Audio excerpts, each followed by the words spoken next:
carrera particularmente de comunicación, pero amigo de México, donde conoce bastante nuestras historias mexicanas y sobre todo, bueno, en su caso, un país hermano como es Colombia. Él viene de la Universidad de Occidente, Autónoma de Occidente, en Cali, Colombia.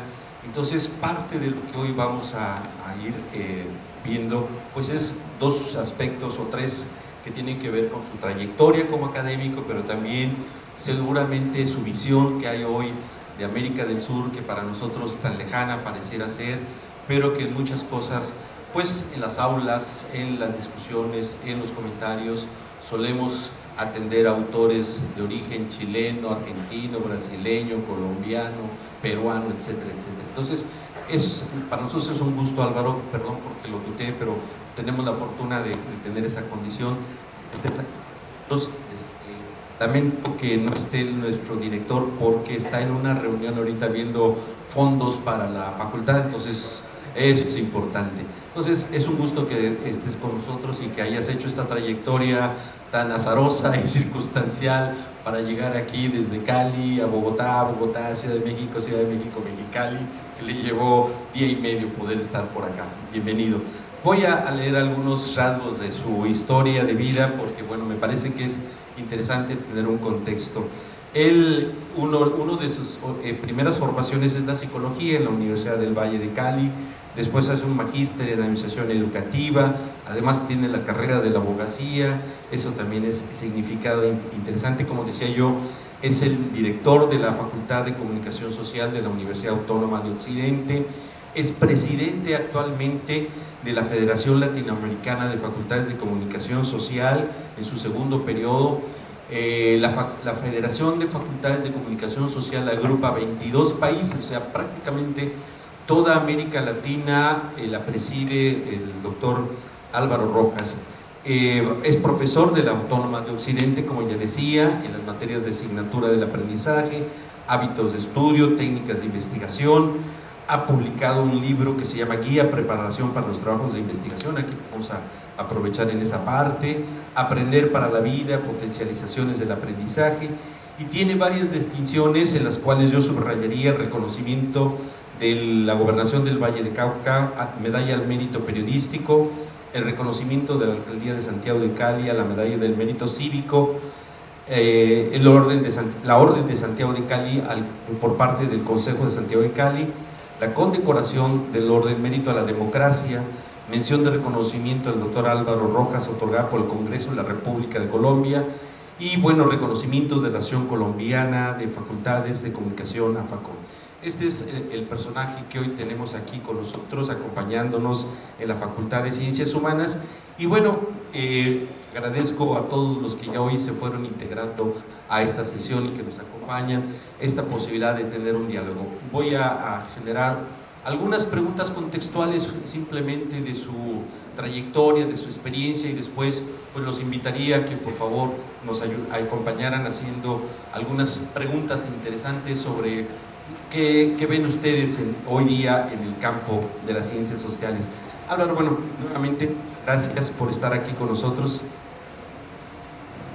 Exacto.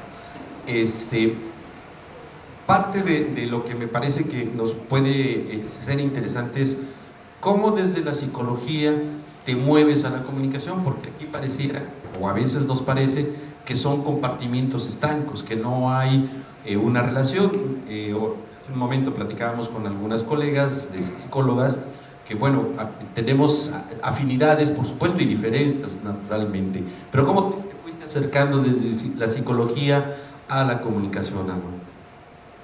Bueno, muy buenas tardes a todos ustedes, a todos y todas, y gracias por haber venido.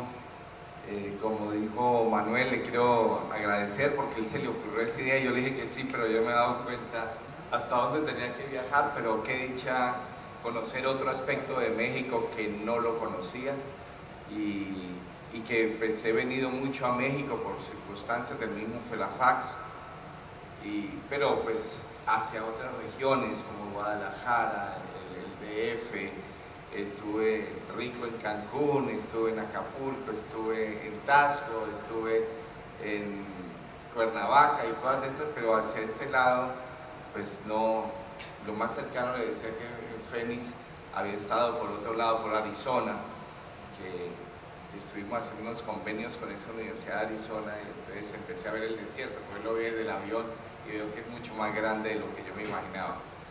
Bueno, agradecerles y qué bueno poder estar. Una de las cosas que sufría yo ayer cuando el percance que no podía estar era, pues ya me había propuesto que iba a venir y dije, aquí estoy. Ellos muy amablemente me han dado la posibilidad de que estuviera más descansado hoy, pero bueno, aquí estuve. ¿A qué hora me llegué? Yo con la hora y media, como a las 12 del día, y completando 24 horas del trayecto desde Cali. Yo traía otra cosa, pero me parece rico hablar de la vida. Le decía, esta es una historia de vida. Yo arranco estudiando psicología dentro de una facultad de educación, en primer lugar. Entonces eso te da otra visión, porque era el psicólogo preparado para la educación, no era el psicólogo clínico, era más para estar en la orientación, el trabajo con estudiantes y demás. Y yo desde ahí me definí. Siempre que me pregunta usted qué es, yo digo, yo soy educador, y ese fue mi sello. Y en eso llevo, yo me gradué, imagínense, muchos de ustedes ni habían nacido ni pensaban en el 70. O sea que hagan cuenta y verán, me gradué de 20 años y empecé a trabajar como psicólogo en unos colegios nacionales que implantaron en Colombia. Y ahí, pero tenía una gran habilidad para la administración. Ahí mismo en el colegio, cuando como al mes o 2 meses, el que mandaron a Bogotá unos cursos y el que terminó manejando todo ese grupo de psicólogos, que éramos como 10, pues terminé yo de jefe, aunque era el más joven. Entonces yo dije, yo como que tengo otra habilidad que hay que sacarle jugo, y por eso estudié la maestría en administración educativa. Y en esa administración educativa me dediqué a planeación y currículum, y por ahí lo enfoqué. Cuando terminé la maestría, una universidad que es de los franciscanos, allá se llama la Universidad San Buenaventura, y yo estuve desde su fundación, que fue en el año 70 también, me dijeron, ¿por qué no se viene a trabajar acá con nosotros? Y me nombraron director de planeación e investigación. Y me entregaron un cuartico donde había un archivador vacío. Me dijo, créanlo. Y ahí me vi mi habilidad de creador. Entonces dije, bueno, hay que empezar por algo. Venía de un trabajo muy interesante, que éramos 10 psicólogos proyectándonos, reuniéndonos. No dábamos un paso sin que los 10 estuviéramos de acuerdo a pasar a una oficina solo. Eso es duro.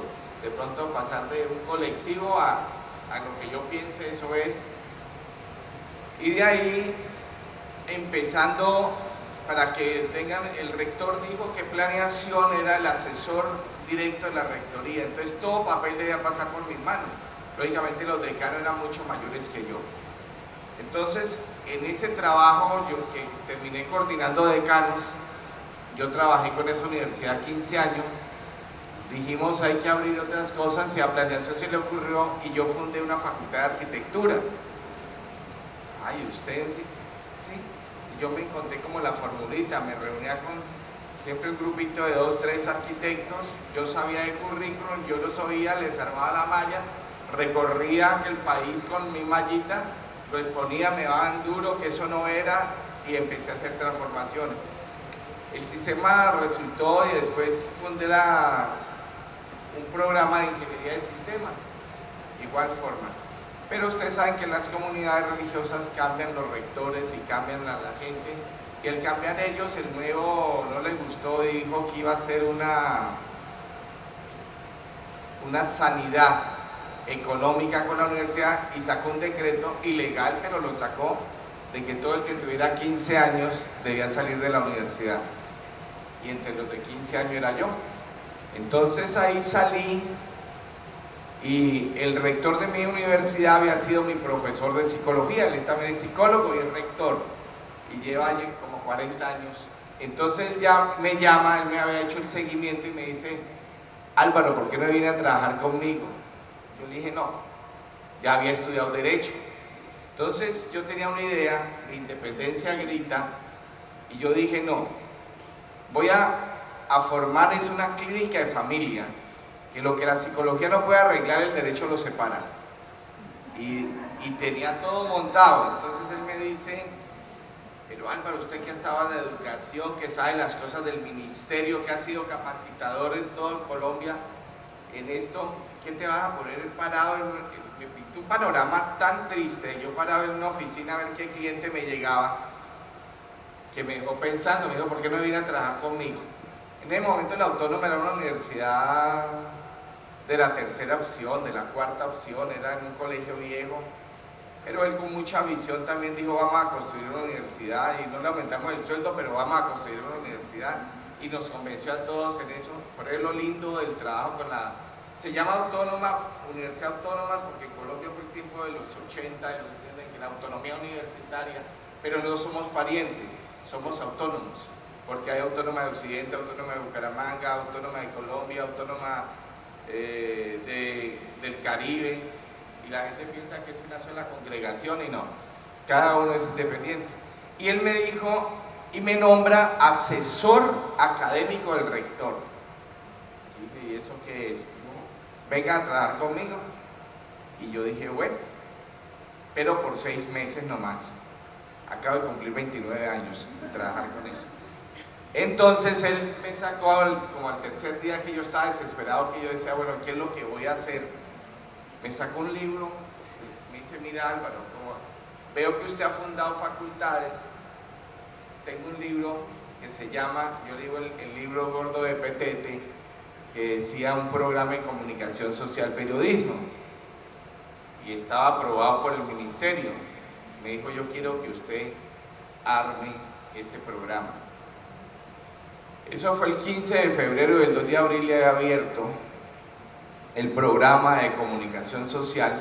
Hice lo mismo que hice con arquitectura, me fui a recorrer varias universidades, de ellos la Javeriana, donde está el padre Joaquín, que fue un presidente de FELAFAX, y algunas otras universidades de Bogotá y de Medellín. Les dije, bueno, ¿qué es la comunicación? ¿Qué es lo que ustedes hacen? ¿Qué es lo que ustedes pretenden hacer? Y yo cogí el programa, le hice ciertos ajustes, y dije al rector, esto lo vamos a empezar. En Cali nosotros tenemos unos periodos que van, realmente se arranca en julio hasta diciembre, y de enero hasta mayo. Y él me dice, ¿y va a empezar un 2 de abril? Le dije, sí. Y no se dan vacaciones, y vamos a hacer 2 semestres del 2 de abril a diciembre. Él le pareció una locura, pero como quería que yo me quedara, entonces me dijo que bueno, y arranqué con 80 estudiantes. Yo me sentí muy inseguro, sobre todo con los periodistas, les tenía pánico. Decía, ahí vienen los periodistas, pues, y van a decir que porque yo no soy periodista, y que yo cómo me atrevo a formar una comunicación social. Entonces yo ya tenía dos puntos o tres, que era psicólogo, que le estaba comentando ahora con unos colegas, que el psicólogo hace que nunca pierda el contenido del humano, del otro. Y les contaba como anécdota que hay decanos que dicen que no tiene por qué estar estudiantes ahí. Yo sí lo veo un contrasentido, pero respeto mucho la posición. La psicología me ha servido precisamente para ese trato. Mi administración es humana, o sea, yo estoy, cuando me ven en la cafetería, me ven acá, los estudiantes entran a mi oficina sin problema. Entonces tenía el derecho, que en Colombia, yo creo que en todo país latinoamericano es muy bueno haber de derecho, las leyes y todos los micos que ponen en ellas. Entonces, pues eso me ayudó mucho como a ser el gerente. El rector me dijo, bueno, se cumplieron los 6 meses, y hasta luego, pero los 6 meses no llevábamos sino un pedacito. Yo tenía planeado un viaje a Europa, le dije, no, yo ya eso lo tengo establecido. Yo no sé cómo se inventó, y me dio una comisión, además de mi viaje que iba, me dio 15 días para que fuera a la Universidad Complutense de Madrid y que fuera a la Universidad de Navarra, y que mirara esos proyectos. Yo muy juicioso me quedé los 8 días más, visité esos programas, además los españoles les parecía que yo era muy joven para ser decano, y yo llegué y le dije, doctor Pérez, este es el informe, ¿a quién nombró? Me dijo, no, ese puesto es suyo. Le dije, no, yo no soy comunicador. Me dijo, yo no ando buscando un comunicador, porque para que dé las teorías de la comunicación, yo lo encuentro. Yo necesito es que usted arme la facultad, y con eso me compró, arme la facultad que usted siempre soñó. Y yo lo voy a apoyar, y ciertamente llevo 29 años, y tengo una facultad que ha dado en Colombia pues, con un gran prestigio. Primero estuve en la asociación colombiana que se llama FACON, de las facultades de comunicación, ahí fui presidente 10 años, y ahora ya viejito me pusieron presidente honorario. Y luego llegué a FELAFAX, fui director regional andino, de toda la región andina que tiene 5 países FELAFAX. El rector no entendía mucho eso y yo le dije, vea, me dijo, pero usted, ¿a qué es que está aspirando? Le dije, vea, rector, yo en este momento soy cardenal y van a elegir papa y quiero ser papa. Entonces esa fue la que él entendiera que yo iba a llegar a la presidencia de FELAFAX. Y sí, señor, llegué y fui reelegido. Y entonces, pues tener 230 facultades de comunicación social con 6, 7 regiones, porque ahora tenemos unas regiones asociadas, que es España, Canadá y Estados Unidos. Pues es muy fuerte y la federación lo que trató fue una federación de asociaciones. Luego las asociaciones a veces se desbaratan, en este momento está CONEI, que es fuertísimo, está FACON, la nuestra, la colombiana, que tiene también un buen número, creo que están en 58, ustedes están en 70, y entonces arranqué y puedo decir con mucho orgullo que todos mis programas, comunicación social, periodismo, muy bien, seguimos. Y después dije, no, ya me cansé porque yo le advertí que yo no quería firmar diplomas, que a mí eso del administrador firmar diplomas como un notario no me gustaba. Y me dijo, pero es que su facultad es una sola programa. Le dije, no, espere, verá. Se me ocurrió formar otros programas, pero siempre está la palabra comunicación. Entonces fundé diseño de la comunicación gráfica, comunicación publicitaria, a los 10 años de tener comunicación social, periodismo, y ahora, hace 5 años, fundé cine y comunicación digital. Entonces son 4 pregrados, tengo un posgrado en comunicación organizacional a nivel de especialización, que lleva 20 años, y tenemos ahora la maestría en comunicación, la maestría genérica, que me permite, con un bloque grande de electivas, poderle cambiar la línea. En este momento estamos haciendo la promoción para la tercera cohorte que va a ser en comunicación estratégica. Eso a grandes rasgos.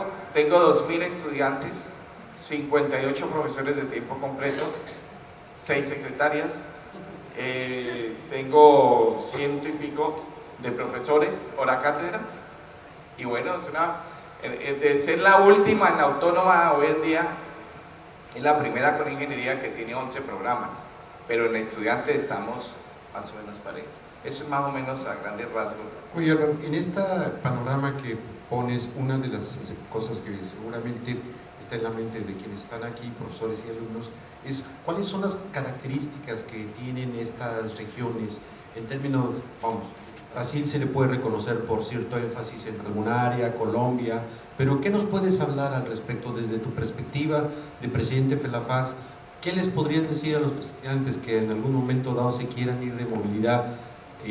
¿Cuáles son lo que van a encontrar en comunicación organizacional, en periodismo? ¿Qué recomendarías tú en Brasil, por ejemplo, la Sao Paulo? No sé, ya estoy diciendo más. Bueno, yo creía eso. Hoy en día no estoy tan seguro. ¿Qué pasó? La comunicación, como todas las ciencias sociales, como toda la ciencia, ha evolucionado. Y en medida que uno evoluciona, y evoluciona en el conocimiento, se va apareciendo. Y todos los países han hecho sus procesos. Porque antes habían los comunicólogos, y eso eran los chachos, los teóricos de la comunicación, los que eran los filósofos de la comunicación, pero por otra parte había un gran grupo que le decían ¿dónde está la práctica? ¿Y por qué no están trabajando pues los comunicólogos en su comunicación? Entonces yo creo que la comunicación también, como la sociedad misma, ha tenido muchas evoluciones. Una de ellas fue hacia lo empresarial, lo institucional. Cuando se crean todas estas facultades, se crean como comunicación social, guión periodismo.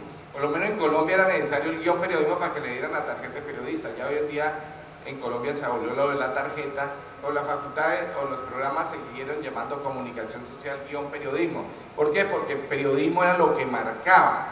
Esa era la línea del hacer, la línea del que tiene que comunicar al otro, interpretar, y cuando se habló que era el otro poder, pues el periodista. Pero eso se fue diluyendo ¿con qué? Con las mismas tecnologías, que ya no podemos decir nuevas, sino las tecnologías de la información y de la comunicación, como que emparejó, porque es que todos podemos dar noticias, y todos ahora con todo esto del Facebook, del Twitter, de todas estas cosas, pues todos nos volvemos protagonistas, y entonces ya el papel del comunicador ya tiene que ser otra cosa, va a ser más un intérprete de esa realidad, tiene que ser un analítico de esa realidad, porque es que la misma inmediatez de la noticia a través del internet ya le ganó la radio, la televisión, a todo. No ha pasado, vemos las guerras en pantalla y comiéndonos unos maní y estamos viendo la guerra, ¿sí? Entonces implica es otra concepción. Les estaba hablando de lo institucional. Hay muchas universidades que lo llamaron comunicación institucional, otras la llamaban comunicación empresarial. ¿Y qué fue lo que pasó? Que la vena o la beta de lo laboral hace que uno vaya corriendo. Yo no creí que iba a tener un fuerte en comunicación organizacional. De todas maneras, comunicación organizacional era lo que más se parecía a la psicología que yo tenía, y yo le di mucho refuerzo a eso. Tanto que hay algunas universidades que a los psicólogos los forman psicología organizacional.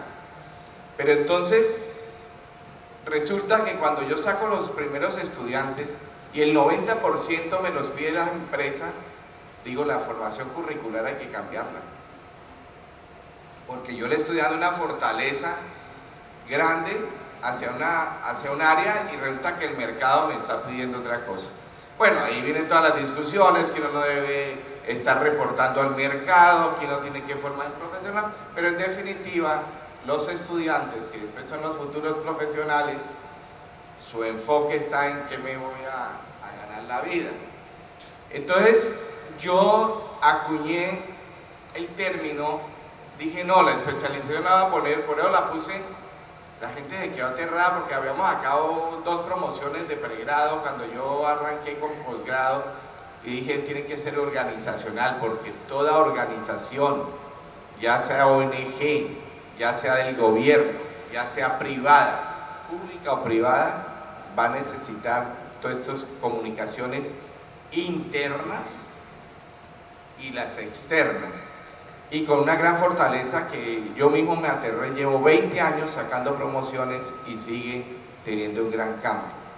Ahora lo han volteado que la comunicación organizacional debe verse más hacia una comunicación de estrategias, y por eso están hablando de la comunicación estratégica. Yo estuve en Puebla cuando nuestro amigo Jesús Galindo estaba inaugurando el doctorado en comunicación estratégica, y él antes era un detractor de lo organizacional y de lo estratégico, porque a mí me tocó decirle, mira, él me inauguró la maestría en comunicación, le dije, no le vas a tirar mucho porque entonces no mete a los estudiantes, pero cuando yo lo vi me dio una gran tranquilidad cuando estuve en Puebla, que me llevaron como presidente de FELAFA a inaugurar el doctorado. Pues dije, bueno, mire cómo va a evolucionar. Entonces yo creo que en los países ya no hay especializaciones. Por ejemplo, en Brasil fue muy famoso en relaciones públicas, con Margalida y todo este movimiento que casi que fue un movimiento fuerte en las relaciones públicas, y muchos no quieren conocer, y los que son de comunicación organizacional o comunicación estratégico miran así del hombro a los relacionistas públicos, porque les parece que son más vendidos al sistema, más que los de organizacional. Entonces, pues son evoluciones, pero yo creo que lo que está marcando en este momento es todo este proceso digital. Entonces, ¿qué están pidiendo ahora para todo, en publicidad? Porque yo dije, tengo que conservar el término comunicación. Nosotros tenemos un tronco común del 30% que me facilita mucho la doble titulación, porque hoy en día, tanto para el publicista, el diseñador, el comunicador, el de cine, todos necesitan todos estos elementos digitales y todas estas habilidades digitales. Ya no les cuento que para ser diseñador se necesita saber dibujar, no, se necesita saber manejar un programa que le permite una creatividad, es así, los softwares se consiguen, pero tienen que tener una creatividad. Entonces yo diría que, por ejemplo, Perú también tuvo todo un movimiento hacia los comunicólogos y abanderados por la Universidad de Lima, la Universidad del Sagrado Corazón, entonces, donde se discutía mucho la esencia, somos ciencia, somos disciplina, somos iguales, y gastamos discusiones sobre eso, cómo nos vamos a definir, y yo creo que al fin no nos logramos definir.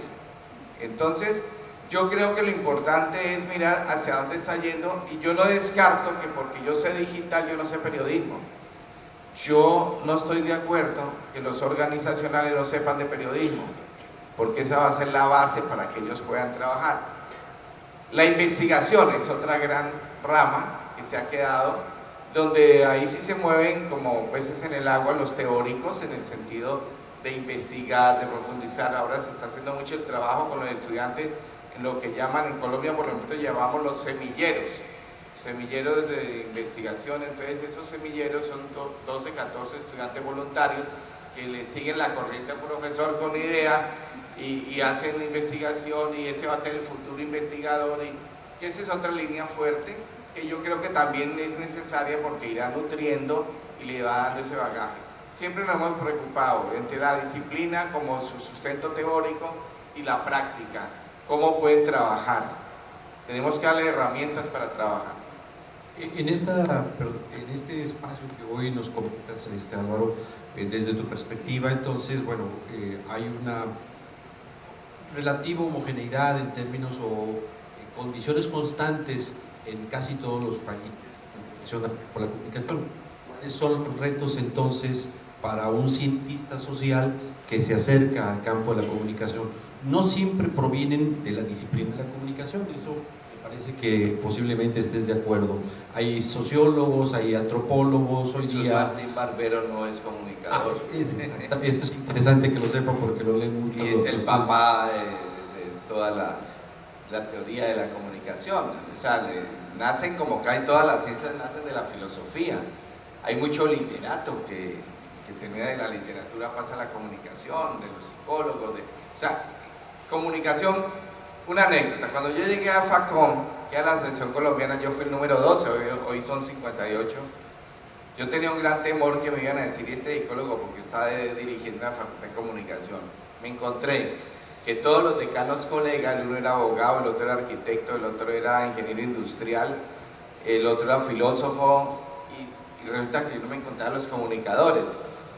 Hoy en día, lógico, que ya ha transcurrido 30 años, pues esa gente que formamos es la gente que está ahora aspirando a cargos, y yo he sido, por ejemplo, el mayor empleador. El rector me friega porque dice que yo me voy a envenenar con mi misma sangre, y yo digo que yo selecciono la mejor sangre. Yo tengo un número alto de profesores que han sido alumnos y se han formado, y en este momento, cuando a mí me entregaron la facultad, por ejemplo, es otra cosa que ha cambiado, es la formación. Antes, uno tener una persona con un pregrado y en una facultad de comunicación social, uno se... Esta es la pregunta que te iba a hacer. Sí, uno se aplaude, ¿sí? Y por ejemplo, cuando yo llegué con una maestría, eso era como tener un doctorado. Resulta que yo tuve que, para darle ese énfasis en comunicación social, periodismo, invitar a los periodistas, ellos no tenían títulos. Y entonces me tocó ponerlos como conferencistas. Pero yo no podía desperdiciar ese valor de esa experiencia que tenían los periodistas. Ya tenemos un periodista muy famoso, no sé si ustedes lo conocen, Juan Gozaín, que ha sido de RCN y todo esto, famosísimo, que ya se retiró y sacan el tiempo a veces y puede decir que usted es de los mejores periodistas y creo que no hizo ninguna carrera. García Márquez, famosísimo y muy querido en México, y que estamos celebrando un año de la muerte de él, tampoco fue a la universidad. Entonces nos tocó esa transición. Entonces uno arrancar con 0 personal, todos de pregrado y ya uno se aplaudía. A que en este momento, por ejemplo, en la facultad tenemos 9 doctores formados dentro de la facultad. Pregrado es la licenciatura. Ah, sí. Entonces para uno es un orgullo decir, bueno, de esos ya hay 9 doctorados y estoy esperando 4 más que han salido. Entonces ya la facultad que tenga 13 con doctorado de formación, porque empezaron con pregrado siendo profesores, pues eso es una ganancia. Pero eso mismo muestra la evolución que ha hecho la carrera. Mire, cuando yo arranqué acá, yo les decía a mis estudiantes que era como la odontología. Antes habían, por lo menos en Colombia, los dentistas o jacamuelas, o sea, los que arrancaban. Lo que estaba malo lo arrancaban. Y cuando dijeron de unos profesionales en odontología, decían, no, si los que saben son esos, ¿sí? El sobador era el anterior al médico especializado en artritis y reumatismo y todas estas cosas. Entonces yo creo que en comunicación también en muy poco tiempo ha evolucionado. Ahora ya uno encuentra una cantidad de doctorados referente, pero si usted, por ejemplo, desde todos los profesores, tengo uno solo que lo traje, que es un tipo pues muy especial porque tiene licenciatura en comunicación, maestría en comunicación y doctorado en comunicación. Ese sí fue comunicador innato y hizo la maestría y el doctorado en Brasil. O sea, Brasil, por ejemplo, es de los países que mayor número de doctorados tienen y que se preocupó en ir ascendiendo el conocimiento en comunicación, que no ha pasado, por ejemplo, en Perú. En Perú no hay doctorado. Colombia tiene un solo doctorado, que es en la Universidad del Norte, en Barranquilla, y no ha sido duro. México tiene buenos doctorados, ¿sí? Hay unas universidades que han hecho sus esfuerzos, tanto privadas como públicas, que han ido sacando sus profesionales. Entonces yo diría que también hay que mirar es hacia dónde quiero especializarme para un posgrado, porque yo creo que, y parto que esto de que le guste uno la docencia y le guste la educación tiene que ver lo que llamaban antes una vocación. Por eso yo arranqué diciendo, cuando a mí me pregunta usted qué, yo digo yo soy educador, porque yo nunca ejercí derecho, pero sí lo aprendí, sé cómo es la movida. Psicólogo, sí, yo creo que yo soy el psicólogo de un poca gente, porque eso entran y salen, dicen que el consultorio más lleno es el mío en la facultad, tanto de profesores como de estudiantes, pero eso creo que es una formación básica, pero la administración era educativa, o sea, yo siempre me moví entre facultades de educación. Claro, para cerrar esta parte y dejar que si hay alguna pregunta, ¿cuál sería tu recomendación que le darías a los estudiantes que están aquí acompañándonos en esta ocasión en torno a su formación? Ya decías que hoy el tema del pregrado pues se convierte en una plataforma, piso básicamente, pero ahora en el campo de las ciencias sociales, ya sea la psicología, la comunicación, la antropología, ¿cuál sería tu recomendación a los estudiantes que están aquí en términos de búsqueda de formación, de desarrollo, de otro tipo de escenarios? Y bueno, en algún momento, ¿cuáles son las oportunidades que realmente hay en América Latina para este campo? Bueno, yo creo que en eso también nos cambiaron, ¿no? Como decía Mafalda, donde él tenía la respuesta me cambiaron la pregunta. Es en este sentido, cuando uno hacía, en mi época, una maestría era porque le nacía hacerlo y uno se preguntaba, o por lo menos yo me pregunté, ¿qué quiero hacer? Cuando vi que yo tenía habilidades fuera de eso administrativa, me pareció como anillo al dedo, y lo hice en la Universidad del Valle, hacer una maestría que en el tiempo era financiada por la UNESCO, sobre administración, pero para cómo se administra la educación. Yo lo primero que le diría a los estudiantes, ¿usted en qué quiere ejercer? Porque es que el problema es que ahora el que no sepa inglés, el que no sepa de sistema, y el que no tenga un posgrado ya no puede entrar a la universidad. Antes entraba, ¿sí? Pero resulta que las condiciones del mercado también eran distintas. Antes había muchas posibilidades de las empresas que lo mandaban a estudiar a usted. Hoy en día la empresa no te manda a estudiar. Y ese es el gran bajón que hemos visto en los posgrados. Yo que manejo posgrados sé que yo prefiero poner 4 pregrados porque eso los pagan los papás, pero los posgrados los tiene que pagar el profesional. Y ahora hay una cosa que antes no existía, o por lo menos uno nunca miraba, es cuánto vale esa inversión que le hago yo al posgrado y si eso se ve representado, cuánto es el porcentaje que me aumenta en el sueldo. Yo antes no hacía ningunos cálculos de que se iba a ganar más o menos, pero hoy en día hay los análisis, hay los indicadores que le indican a uno si es rentable o no hacer esto.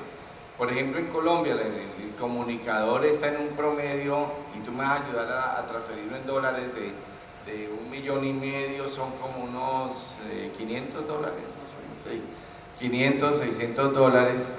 Y si ellos dicen yo le invierto a una maestría 7, 8 millones y me aumentan 200.000 pesos, pues se me echan para atrás. Entonces yo diría que uno tiene que en primer lugar es mirarse qué es lo que yo quiero hacer, cuál es mi futuro. A veces, mira, esto ha evolucionado tanto que antes los maestros eran lo desechable. O sea, usted no sirve para nada, vaya de maestro. Usted no fue capaz de ser médico, pues sea profesor de biología. Usted no fue capaz de ser ingeniero, sea profesor de matemática. Hoy en día ha cambiado. Les cuento, por ejemplo, en Colombia a veces tiene mejor sueldo un profesor que un profesional en un determinado ramo. Entonces yo creo que eso sí tenemos que, porque es que yo digo que uno tiene que ser pasionario, o sea, a uno le tiene que gustar esto. Si uno no le gusta, si uno no siente pasión por su trabajo, yo digo, ¿y usted por qué se mete en tanta cosa? Y yo cada vez digo, ya voy a dejar eso, ya voy a dejar eso, pero es que es parte de la dinámica de la vida de uno. Pero eso es lo que yo a veces no veo en la gente joven, sino que está haciendo otro tipo de cálculos. Uno lo que le importaba era tener hacer lo que le gustaba. Ahora, las oportunidades en América Latina cada vez son más grandes. Antes uno tenía que mirar para Europa, para Estados Unidos, que ustedes lo tienen tan cerquita, y pare de contar. Pero ya, por ejemplo, en Colombia ya hay todo movimiento hacia el doctorado.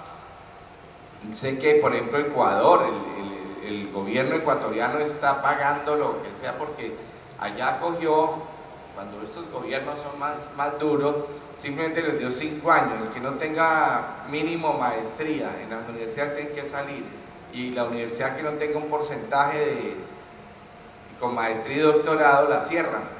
Así fue, de una el decreto y la sacó y se estanca. De Ecuador me llegan, porque Cali está cerca de Ecuador, relativamente. Nosotros estamos en el suroccidente. Ya no sigue Popayán, que es otra ciudad del departamento de Cauca, sigue Nariño con Pasto, y ahí seguimos, ya sigue Ecuador. Entonces tenemos una cantidad de estudiantes que quieren venirse a estudiar, a profesionalizarse, porque en Ecuador no hay tanta posibilidad de los posgrados. El Perú no tiene tanta posibilidad en posgrados. Yo ahora acabé de estar en la Universidad de Lima precisamente tratando de hacer un convenio para una maestría en comunicación que se pudiera hacer con la Facultad de Comunicación de ellos y la de nuestra, porque a todos nos gusta el extranjero. Ay, qué rico que venga el profesor que habla un poquito distinto. Y eso, el mismo mexicanito que me ha dado en el pregrado es el que me va a dar en el posgrado. Yo lo estoy sufriendo, entonces estoy cazando talentos por todo lado, porque si le traigo al peruano, al mexicano, llevo para el 4 de mayo este español ha estado funcionando, que lo tuvimos en Puebla, en Monterrey, que yo le di una condecoración. Bueno, entonces estamos tratando de buscar Sandra Mazzoni de Argentina, porque es la gurú de la comunicación estratégica. Rafael Pérez fue el que se inventó eso, el estratégico, para que los estudiantes vengan, porque ellos no quieren seguir oyendo los cuentos de los mismos. Entonces a veces hay que mirar países que estén en cierto desarrollo educativo, Brasil, México, diría en parte Colombia, en maestría ya Colombia ha tomado cierto nivel, en doctorado tenemos uno solo, y es en el norte, y miren que no les ha dado muchos resultados, porque yo digo, si va a hacer un doctorado yo lo hago afuera. Ahora, hay ciertas condiciones de las universidades que son injustas, que no son así. Si usted hace la maestría o el doctorado en la misma ciudad, le descargan unas horas, pero si usted se va para otro país, pues lo están sosteniendo todo el tiempo, que es lo que se alegan en muchas cosas. Por ejemplo, yo tengo un hijo que estudió, hizo hasta su doctorado en Estados Unidos, un tipo muy joven de 32 años, vino con 2 maestrías y un doctorado, pero él se fue a eso. Entonces hay otros que están tratando del doctorado en la Universidad del Valle, que queda en el mismo Cali, entonces lo que hacen es que le quitan y le descargan horas. Oye, antes de darle la palabra a los compañeros, una última comentario de tu parte sobre el encuentro, si no se nos va a olvidar. Hay unos afiches o unos volantes aquí en la mesa sobre el encuentro de comunicación que se celebra en octubre de este año, en el 2015, 5, 6 y 7 en Medellín, Colombia. Es el encuentro de FELAFAX, entonces este sí es un comercial. Pasamos a comercial. Bueno, es el acto principal que tiene FELAFAX cada 3 años. Ahora nos tocó nuevamente en Colombia, pero no le había tocado Medellín. Medellín es una ciudad muy bonita, le llaman los paisas, ¿no? De Medellín son paisas.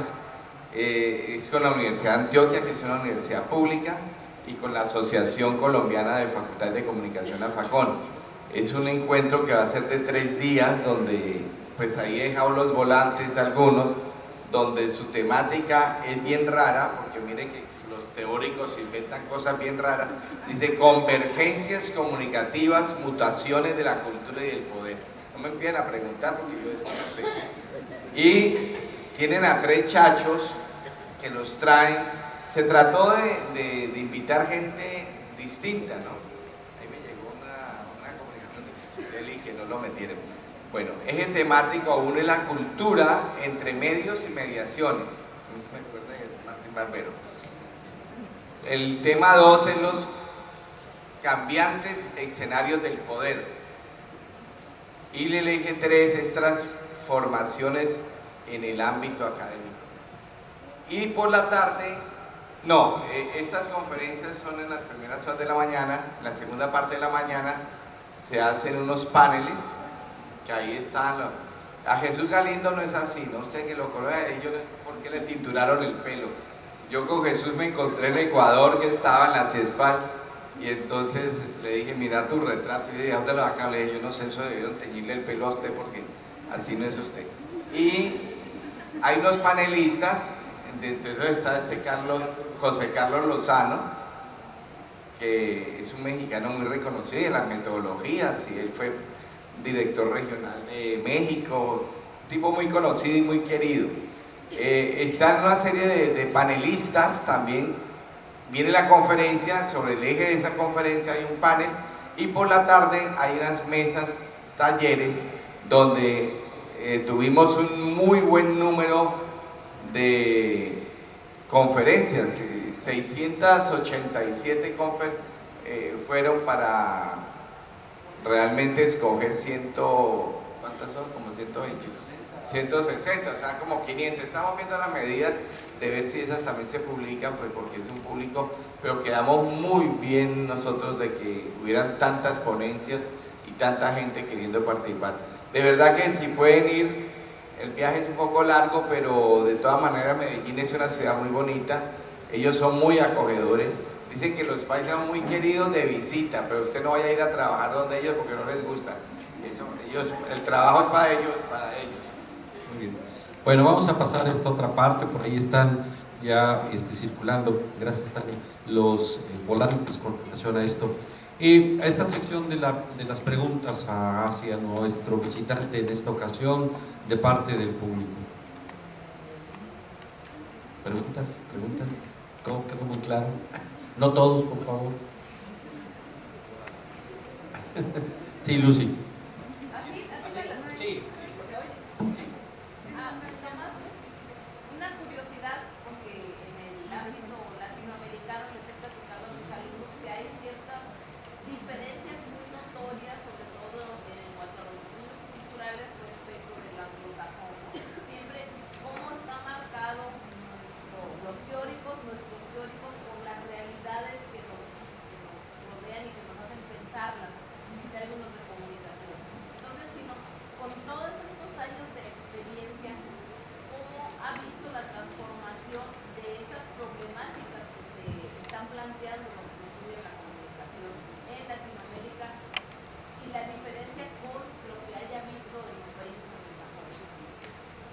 Yo creo que la gran diferencia es que el latinoamericano, por su realidad tan fuerte, que hay que entrarla a estudiar y ver qué soluciones se les ocurren.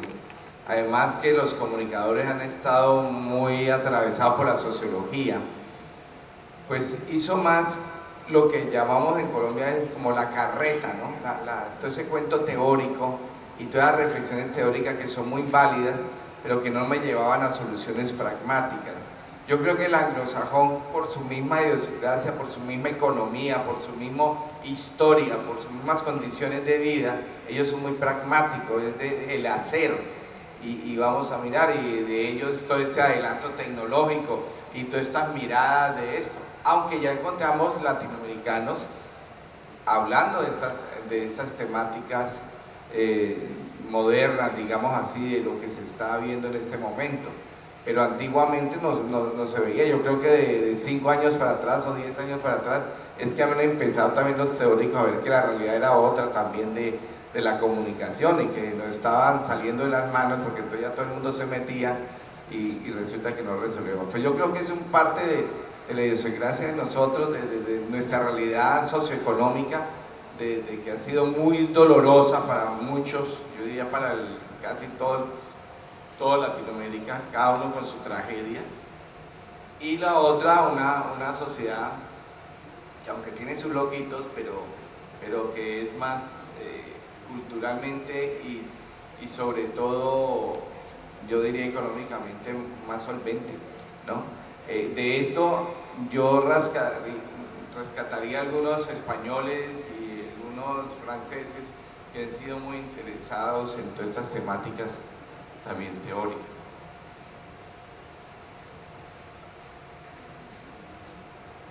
¿Alguien más? ¿Ya? Chicas, chicos, aprovechen la oportunidad. Sí, adelante, Dan. Mi pregunta es, ¿hacia dónde se dirige ahora la comunicación en Latinoamérica? Tuvimos una corriente muy grande de teóricos en el siglo pasado, y hacia dónde nos dirigimos ahora los jóvenes, ¿no? Veo que en mi experiencia, ¿no? Como que la teoría nos cuesta un poco de trabajo.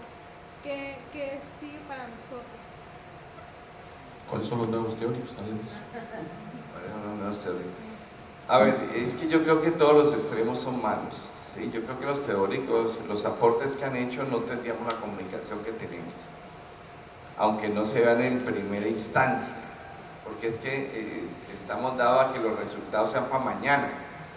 Los teóricos han hecho un trabajo de años de reflexión, tal vez sin proponerse que iban a producir el cambio, simplemente dejaban las preguntas, y la generación, no por ser comunicadores, toda la generación de este momento es de inmediatez. Entonces dicen que es artera, no me dé todo ese rollo y póngame a manejar el aparatico y miremos cómo podemos editar y miremos cómo podemos producir. Yo decía que cuando yo hacía las entrevistas de entrar, muchos me decían que el tetero lo veían como un micrófono, porque toda la vida habían pensado en eso. Ahora, este mundo light y consumista también ha desarrollado que la comunicación la ha deformado, y creen que para ser comunicador hay que ser presentador o tiene que tener ciertas líneas, ciertas curvas para que sobresalgan sobre los otros, y eso ha marcado que también, no tengo nada contra las reinas y contra toda la belleza, pero eso ha marcado mucho que quieran estudiar comunicación para dar su salto al modelaje, a eso. Y eso ha desvirtuado un poquito lo que es la comunicación. Asimismo, también cualquiera se mete a ser comunicador. Yo por eso, y creo que uno de mis aciertos fue que yo nunca me metí a opinar lo que yo no conocía, y siempre coordiné a los que sabían, porque uno debe ser respetuoso del conocimiento del otro y no ponerse a opinar de lo que no sabe. En ese campo, nuevamente estamos revisando a McLuhan, por ejemplo, o todavía Barbero sigue siendo pertinente para este tiempo, ¿no? ¿Una otra pregunta? Por allá, anímense. Sí, Luz. ¿Cuáles son, digo yo,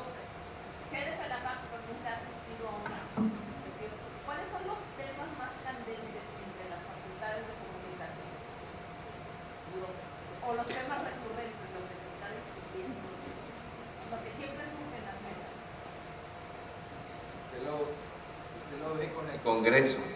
Hay temas que se renuevan, pero sobre los mismos ejes centrales. Yo creo que el tema de cultura,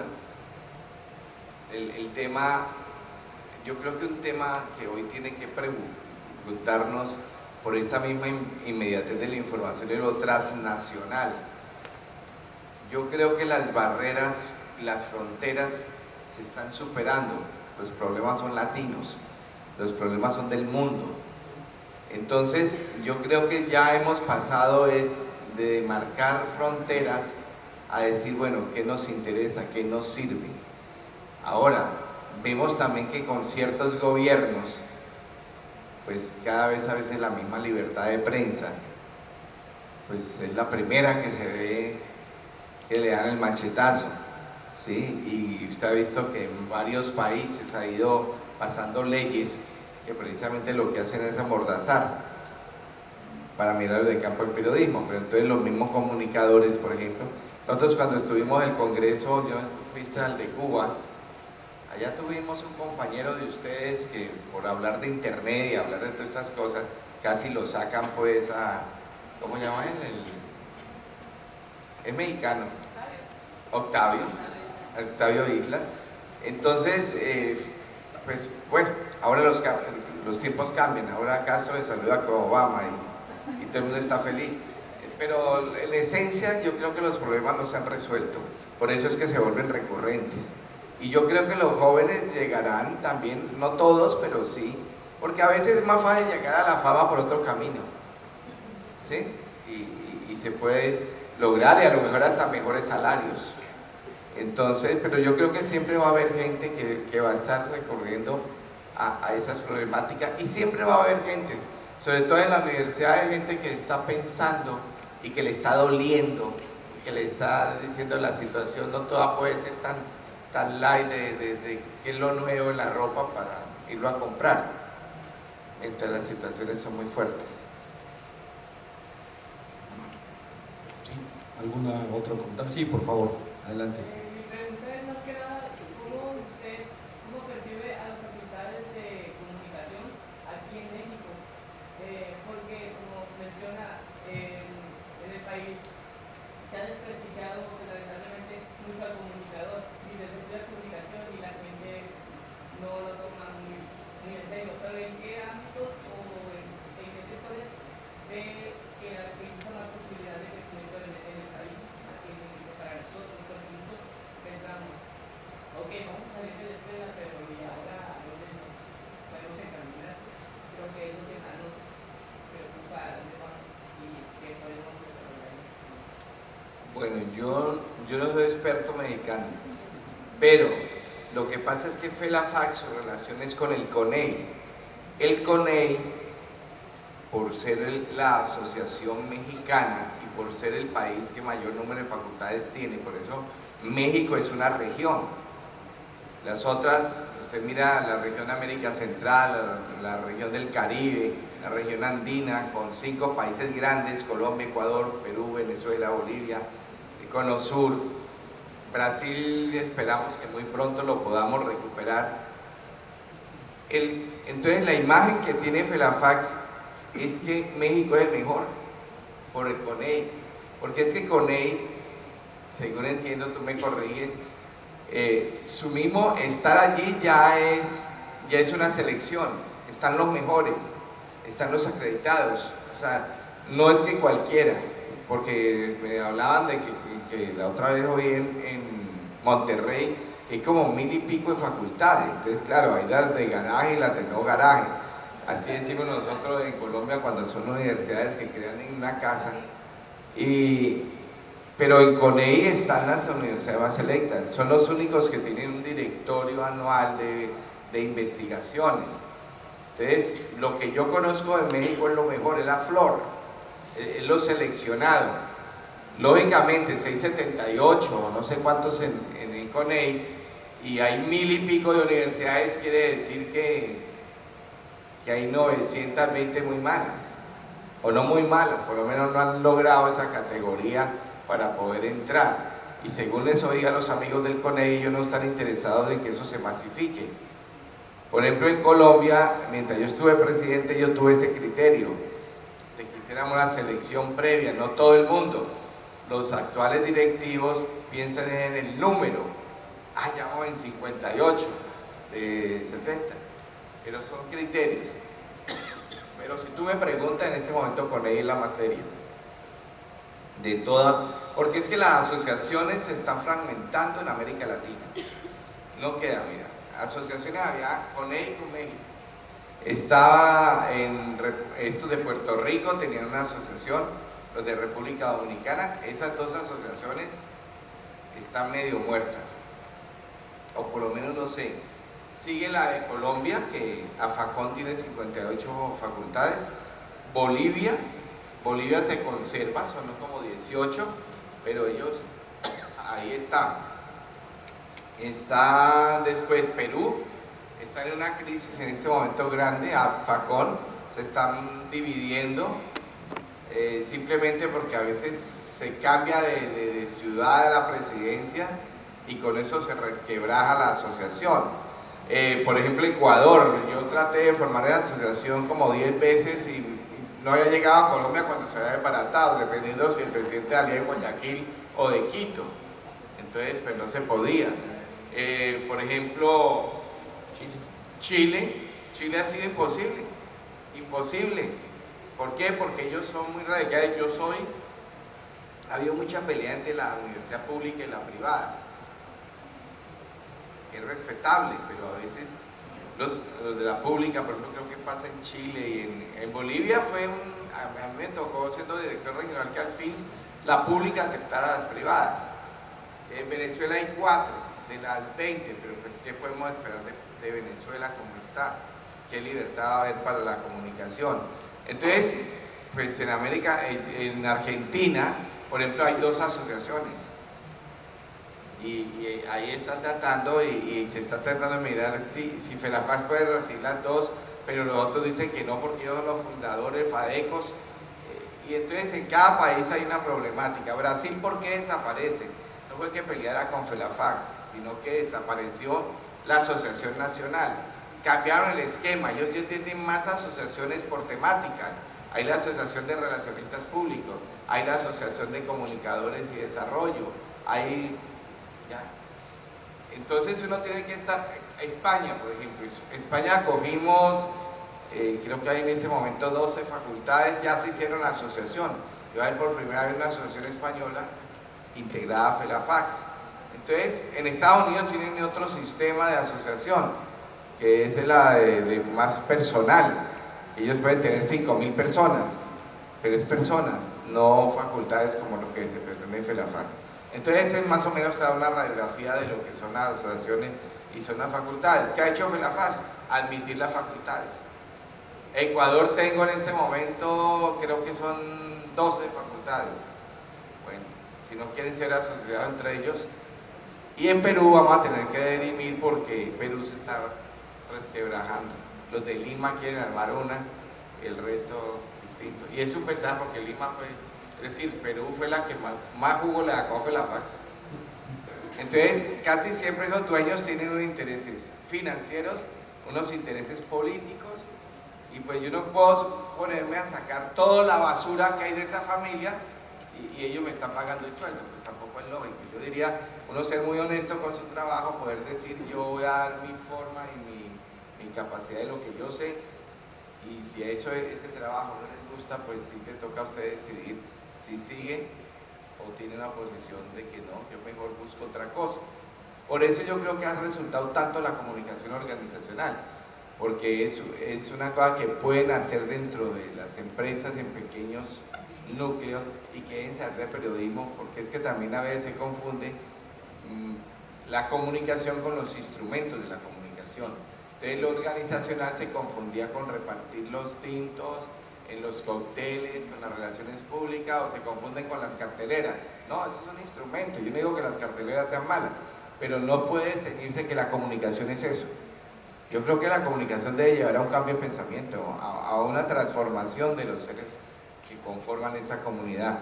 Cuando yo digo organizacional, yo soy un apasionado porque digo, ahora al fin me lo han concedido de que está en comunicación y desarrollo.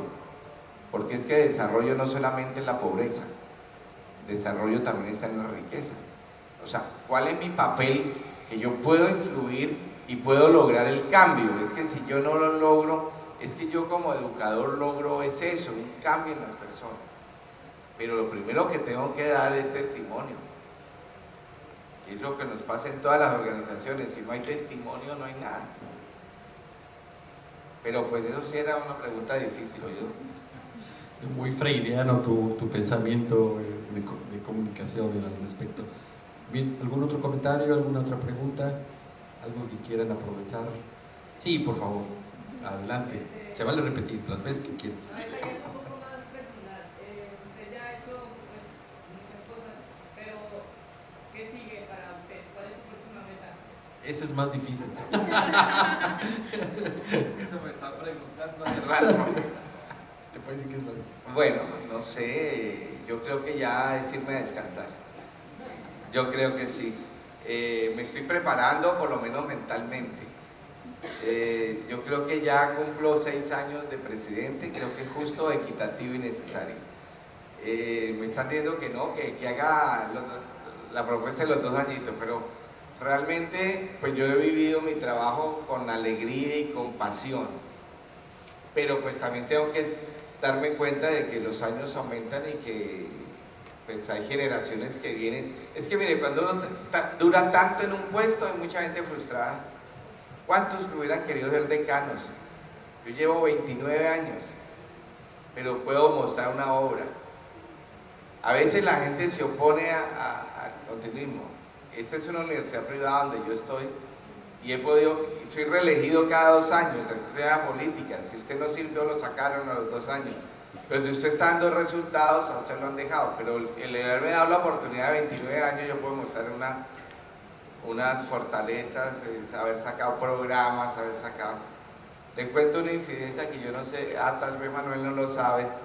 Me llegó ayer la carta del rector felicitándome, que no esperaba. Es que me van a dar un premio nacional en comunicación organizacional y dicen que por todo el trabajo.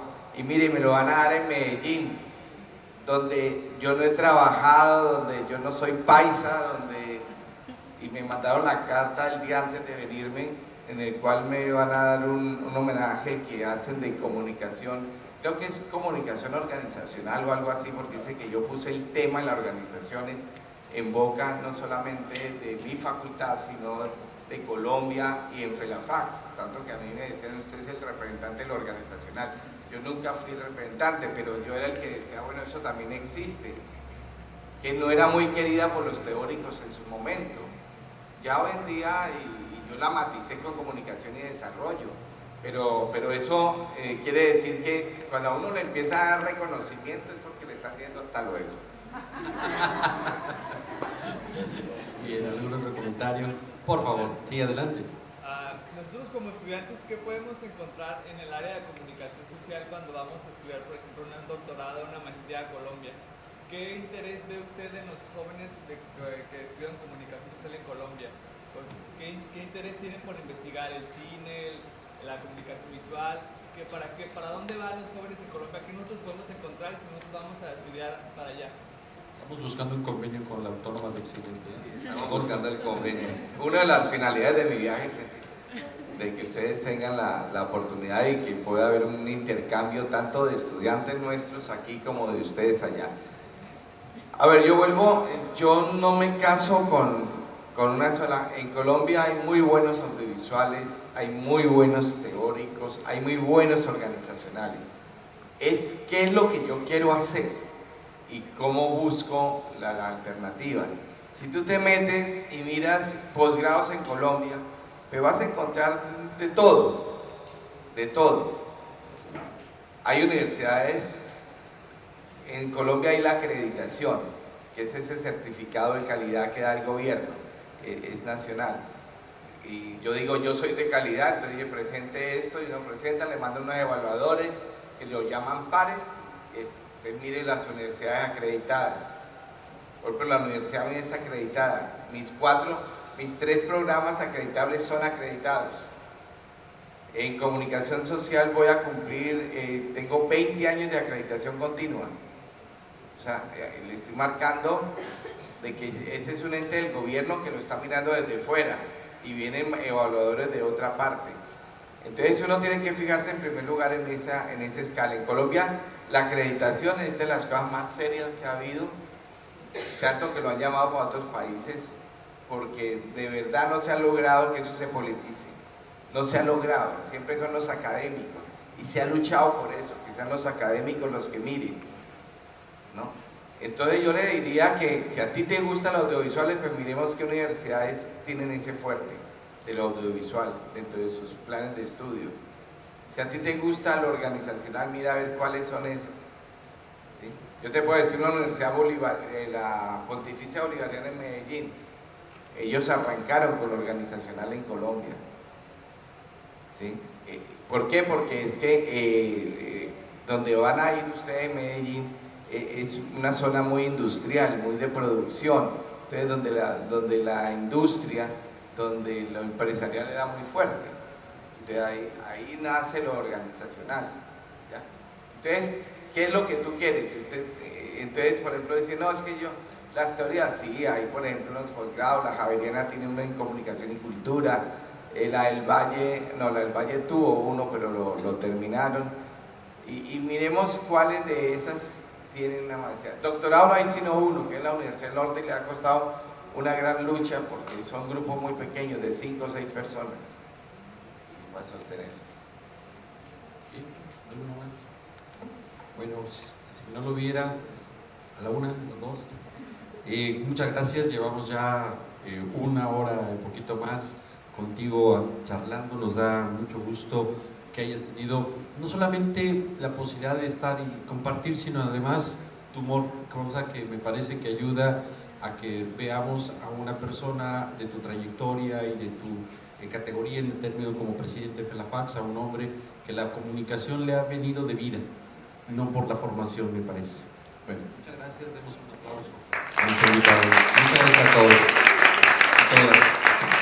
Muchas gracias por haberme escuchado. No pensé contar mi vida en México. Bueno. Gracias, buenas tardes. Tenemos el próximo mes también otro invitado, el 8 de mayo, y ya les haremos llegar también un aviso a todos. Muy